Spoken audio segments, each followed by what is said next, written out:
बोलना आसान है लेकिन कोई नहीं जानता है उसके पीछे की मेहनत। तो हेलो गाइस, आज है डे 33 आउट मेरे मसलमेनिया कंपटीशन के लिए।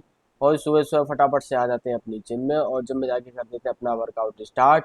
और आज फुल बॉडी को ट्रेन करेंगे और डाइट में हमारी कार्ब्स स्किप कर रखे हैं, आप लोगों को पता ही है। और अभी तबीयत पूरी तरह से ठीक नहीं है तो, लेकिन पहले से बहुत ज़्यादा बेटर है। स्किप की वजह से हमारी एनर्जी थोड़ी लो है।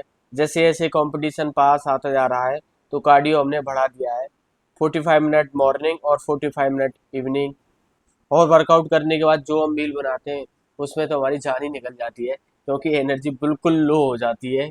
और जिम से रूम तक और रूम से मील बनाने तक का ये सफ़र है ना, मेरे लिए बहुत ज़्यादा डिफिकल्ट है। और शाम को आ जाते हैं फटाफट से अपनी जिम में। अपने आप को ट्रेन करना और क्लाइंट को ट्रेन करना, यही मुझे मोटिवेशन देता है। और शिफ्ट होगी हमारी कंप्लीट। और ऐसे ही बॉडी बिल्डिंग जर्नी देखने के लिए इस पेज को जरूर फॉलो करें। तो मिलते हैं नेक्स्ट ऐसे ही इंटरेस्टिंग ब्लॉग के साथ, तब तक के लिए बाय।